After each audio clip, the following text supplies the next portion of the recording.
senior team ever graced the sod of Croke Park on the penultimate Sunday of September or even since.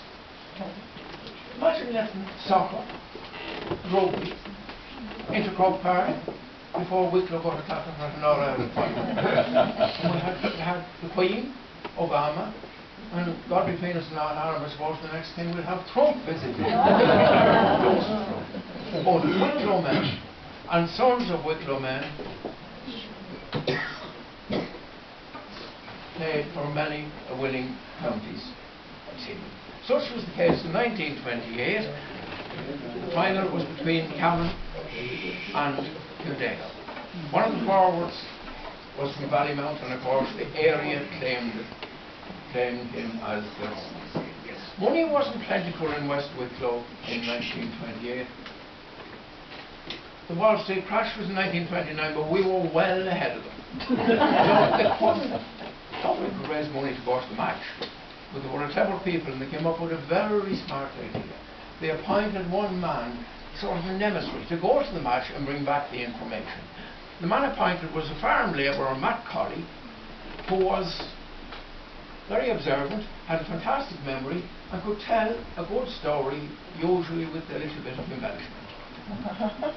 Subscriptions were beyond expectation, and Matt got the steam tram in Blessington, made his way to the terminus of the tram in Terranure, it was called Roundtown at the time.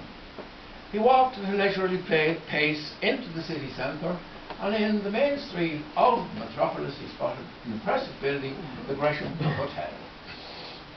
He went into the Gresham Hotel, and of course the head porter and others were amused by his mountainy walk. He went into the dining room, sat down, and a waiter with notebook, pencil, poised, appeared at his elbow. He was in full livery. He was a lot different to what you find on a fair day now in a cafe in Naas, I can tell you that. Soup, sir. I don't want any soup, says Matt. But sir, the soup of the day is the chef's. Aren't I after telling you I don't want any soup? All right, sir. Then the main course.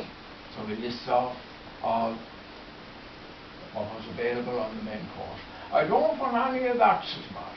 I want to feed a bacon and cabbage and a few floury spuds of Johnny bacon and cabbage. Taken back a bit, the waiter said, I'll see what you have in the kitchen. I don't want to know what you have in the kitchen. I want bacon, cabbage and potatoes. The waiter decided he'd treat this Russin Urbe a lesson. He came out with a big dish, like the big willow pattern dishes that Matt's mother kept on the top shelf of the dresser. It was heaped to capacity. Matt ate, and he ate, and he ate, and then he ate more. It wasn't near match time, so he ambled upstairs, and through an open door he spotted a double bed. He lay down on it, face down, and of course he was asleep in seconds. Now, I forgot to tell you, he was after drinking a few good flowery pints. That wasn't like the stuff you get today. This was porter. As luck would have it, or luck wouldn't have it, a male resident in the adjoining bedroom took a bit of tongue, and the doctor was called, who appeared promptly with a nurse.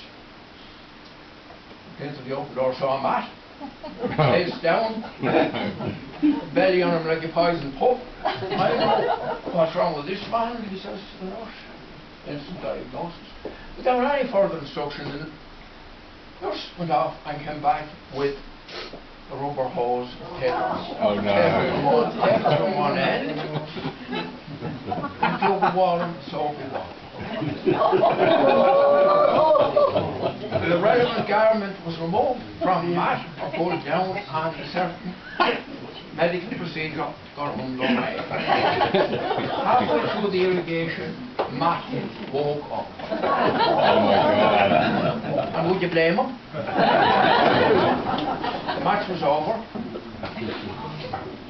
He hadn't done what he was sent to do. He had no information for his financiers, so he headed for the tram in Terranure, and he wasn't walking too well.